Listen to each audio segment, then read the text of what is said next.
বাংলায় বৈষ্ণব পদাবলীর জন্ম জয়দেবের গীতগোবিন্দ এর পদাবলী থেকে।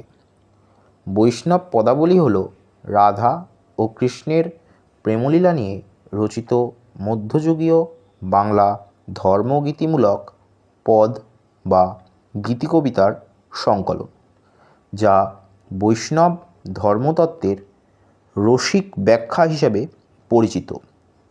এর প্রধান কবিরা হলেন বিদ্যাপতি, চণ্ডীদাস, জ্ঞানদাস ও গোবিন্দ দাস, যা মূলত ব্রজবুলি ও বাংলা ভাষায় রচিত এবং এটি বাংলা সাহিত্যের এক অমূল্য সম্পদ।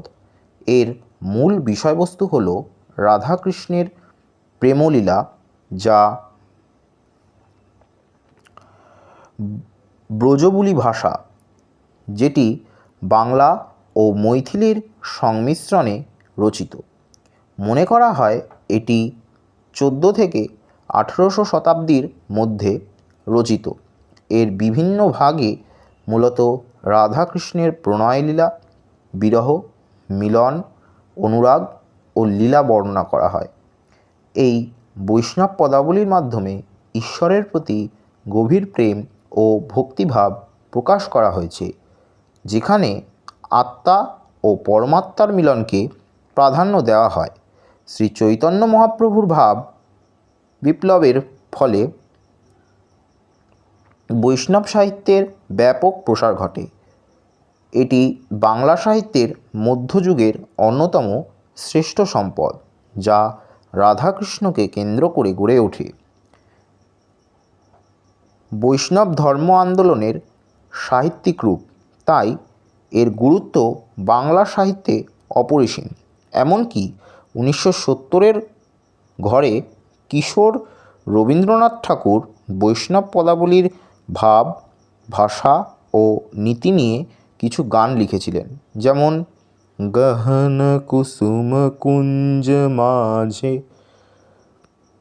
মৃদুল মধুর বংশী বাজে, পিনহ চারু নীল বাস, হৃদয় প্রণয় কুসুম রাস, বজাও রে। মোহনবাসী ইত্যাদি। এই প্রতিটি গানই ব্রজবুলি ভাষায় নির্মিত এবং ভানুসিংহ নামক একটি কল্পিত নামে তিনি এগুলি প্রকাশ করেন। সেই থেকে বৈষ্ণব পদাবলীকে ভানুসিংহ ঠাকুরের পদাবলী নামে অনেকে চিনে থাকে। বৈষ্ণব পদাবলীতে মূলত 5 প্রকারের অনুভূতি বা ভাব বিদ্যমান, যা ভক্তের সঙ্গে ভগবানের সম্পর্ককে প্রকাশ করে, যেগুলি হল শান্ত, দাস্য, সখ্য, বাৎসল্য এবং মধুর বা উজ্জ্বল রস। এই রসগুলির মধ্যে রাধাকৃষ্ণের লীলা ও ভক্তির গভীরতা ফুটে ওঠে, যেখানে প্রতিটি রস ভক্তের ভক্তি প্রকাশের ভিন্ন ভিন্ন রূপকে বোঝায়। এই প্রত্যেকটি ভাগকে নিয়ে আমরা গভীরভাবে আলোচনা করব পরবর্তী পর্বে। নমস্কার।